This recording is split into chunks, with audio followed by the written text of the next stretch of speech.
जयपुर से खबर है भजनलाल कैबिनेट की बैठक। सीएमओ में कैबिनेट की अहम बैठक मुख्यमंत्री भजनलाल शर्मा की अध्यक्षता में इस बैठक का आयोजन हो रहा है। डॉक्टर किरोड़ीलाल मीणा, मंत्री जवाहर सिंह मीणा, मंत्री कन्हैयालाल चौधरी, मंत्री जोगाराम पटेल, मंत्री जोराराम कुमावत, झावर सिंह खर्रा, सुरेश रावत, मंत्री बाबूलाल खराड़ी, हेमंत मीणा और अन्य मंत्री इस बैठक में मौजूद है। और इसी खबर पर और अधिक जानकारी के लिए मेरे साथ associate editor doctor Rituraj Sharma live जुड़ चुके हैं। ऋतुराज जी, बैठक को लेकर क्या कुछ जानकारी? और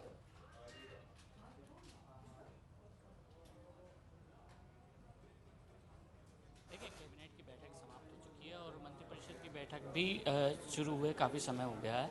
अब करीब करीब वो बैठक भी समाप्त होने वाली है और करीब मुख्य जो 4 एजेंडे जो मूल बिंदु के रूप में शामिल हैं उसमें एजेंडे हैं राजस्थान सिविल सेवा पुनरीक्षित वेतन नियम 2017 की अनुसूची 6 में संशोधन का एजेंडा है। इसी तरह से राजस्थान अधीनस्थ एवं लिपिक वर्गीय सेवा समान परीक्षा नियम 2022 में संशोधन का एजेंडा है। एक राजकीय कॉलेज शकुंतला देवी के नाम पर सिद्धमुख का राजकीय कॉलेज है, उसका शकुंतला देवी के नाम पे नामकरण करने का एजेंडा रखा गया और विधानसभा का अगला सत्र कब आहूत हो इससे जुड़ा एक एजेंडा रखा गया।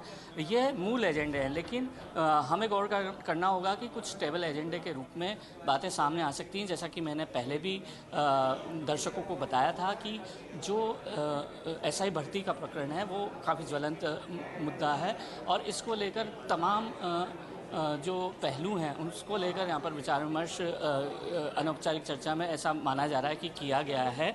और इसके साथ साथ ही अब निर्णय क्या होता है, क्योंकि सरकार को किसी भी तरह से निर्णय किया जाना जरूरी है, तो यह भी एक संभावना जताई जा रही है कि मुख्यमंत्री के स्तर पर इस निर्णय को छोड़ा जाए। दूसरा खास इशू है तबादलों पर बैन खोलने का। तबादलों पर बैन खोलने का जो मुख्य तौर पर ये माना जा रहा है कि करीब 15 दिन के लिए ये बैन खुलेगा और 5 या 7 जनवरी से ये बैन खुल सकता है, ऐसा माना जा रहा है, ऐसा आसार हैं।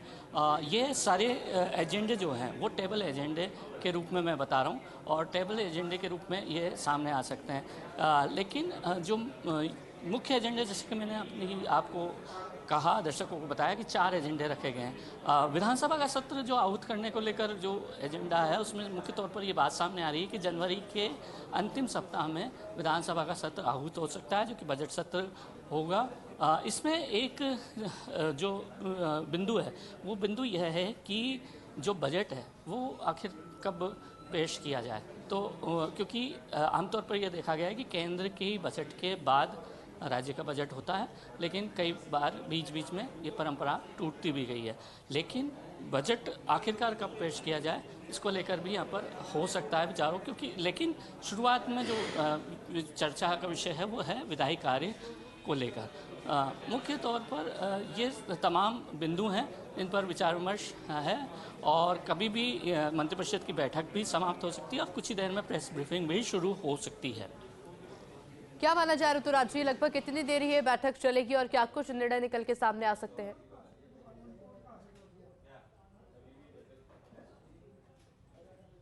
देखिए, एक प्रकरण नए जिलों को जो गहलोत सरकार में बने थे वो प्रकरण भी बहुत अहम है और इस प्रकरण को लेकर तमाम तरह के यहाँ पर बिंदु सामने आए। कई पक्ष और विपक्ष का भी बिंदु यहाँ पर सामने आया, कई तरह के मतांतर हम कह सकते हैं वह देखने को मिले।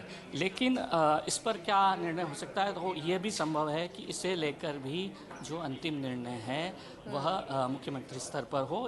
कैबिनेट ये कह दे, मंत्रिपरिषद ये कह दे, मंत्रियों का समूह ये कह दे कि इसमें पूरी तरह से मुख्यमंत्री ही अधिकृत हैं।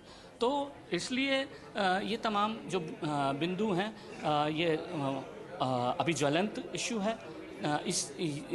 इनमें से जो इशू है तबादलों पर बैन हटने का, उस पर ऐसा माना जा रहा है, जो हमारे सूत्र बता रहे हैं कि वह निर्णय हो सकता है और उसकी घोषणा जल्द ही प्रेस ब्रीफिंग में सामने आ सकती है।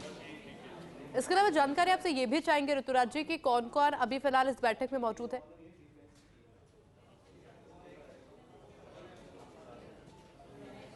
देखिए, मंत्रिपरिषद में चूँकि तमाम मंत्री मौजूद होते हैं, जो कैबिनेट होती है उसमें केवल कैबिनेट स्तर के मंत्री होते हैं। जो तमाम हमने मंत्री पहले बताए थे दर्शकों को, वो तमाम कैबिनेट मंत्री उसमें मौजूद थे। जो पहले गजेंद्र सिंह खिलसर नहीं थे, जो वो बाद में भी आ गए थे, करीब 5 मिनट बाद ही वो कैबिनेट की बैठक में शामिल हो गए थे।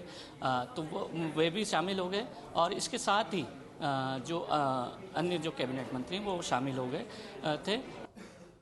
में जो मंजू बागमारे या अन्य मंत्री हैं, वे बाद में आधा घंटे बाद जो मंत्रिपरिषद की बैठक शुरू हुई थी तब शामिल हैं। तो हम समझते हैं कि कुछ ही देर में ये खुलासा हो सकता है कि कभी भी ये निर्णयों की जानकारी सामने आ सकती है। लेकिन इसको सबसे पहले फर्स्ट इंडिया ने बताया है कि इन तमाम जो 4 मुख्य मुद्दे हैं उसको लेकर बता दिया कि ये मुद्दों पर निर्णय हो चुका है। बिल्कुल ऋतुराज, अब देखने वाली बात ये होगी कि बैठक कितनी देर में खत्म होती है और प्रेस ब्रीफिंग के अंदर क्या कुछ जानकारी आती है, यानी क्या कुछ निर्णय लिए जाते हैं इन एजेंडों को लेकर। बहुत बहुत शुक्रिया आपका ऋतुराज तमाम